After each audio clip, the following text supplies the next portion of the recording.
Hey, in this video, I'm going to cover what are common add backs to EBITDA, earnings before interest, taxes, depreciation, and amortization. So what are the common add backs that you would typically add back in order to calculate seller's discretionary earnings? So this would typically be done if you're looking to buy or sell a business.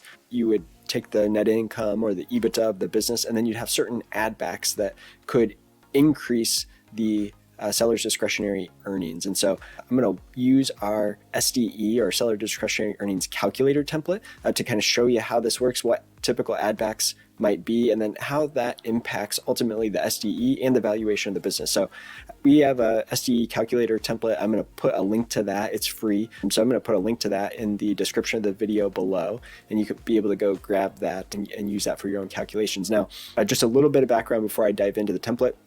My name is Adam Huxema. I'm the co-founder of ProjectionHub, and we help business owners create financial projections for their business. And oftentimes we're doing this for folks that are looking to acquire a business and help in the acquisition process. So we provide projection services and quality of earnings report services. And so this tool here is just kind of helpful for some of our clients who are looking to either buy or sell a business and need to calculate SDE. So with that, let's go ahead and dive in.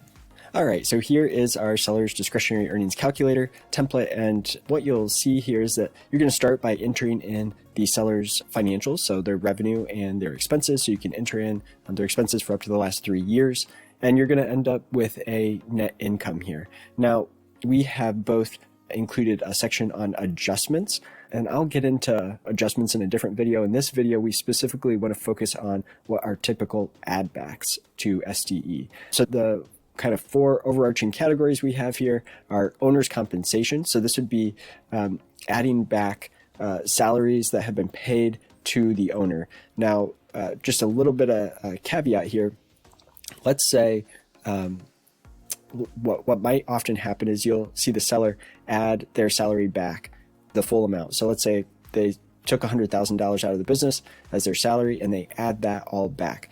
The problem is that you as the buyer, you might need to replace them with you might need to hire someone in their position to do the job that the current owner is doing.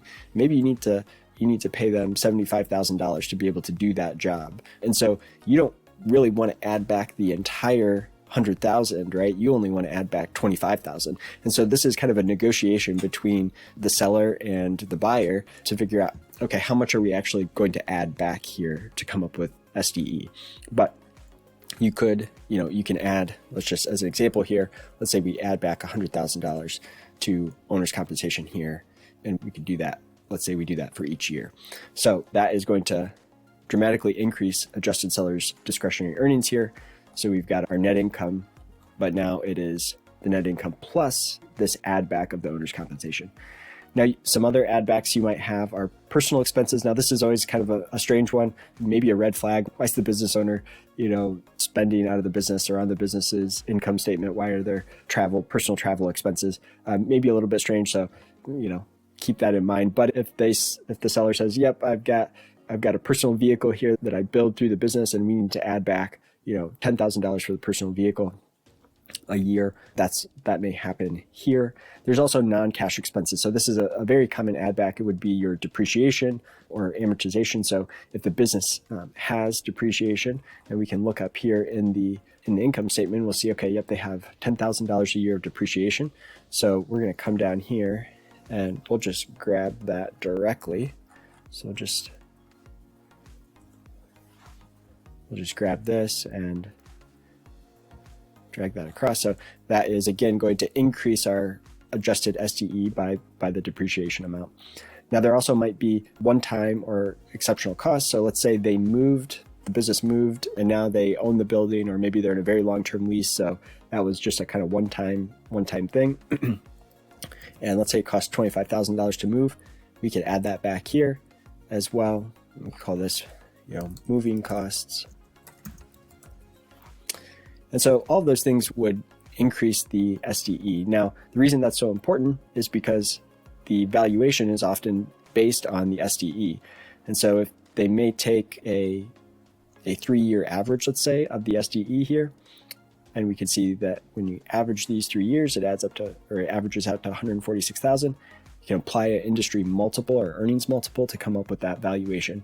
And I'm just pointing out here, this is a link where you can find a business valuation earnings multiples from BizBuySell. So you can find your industry that you're looking to buy or sell a business in, get an idea of what the typical industry multiple would be. So you can apply that to your SDE. So hopefully that's been helpful. Those are common add backs that we would see. And there's some details in here about additional add backs that you might see.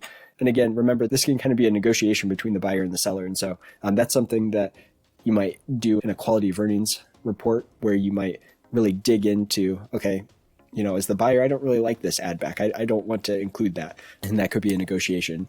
If that's something that you would like us to take a look at, take a look at your deal, we do have a quality of earnings report sniff test where we will take a look at your deal and just give you some feedback on what we think about the deal. We'll put a link in the description of the video below as well to our quality of earnings sniff test. So if that sounds useful to you as a buyer, let us know. If you have any questions about this tool or any of other services, just let me know. Thanks.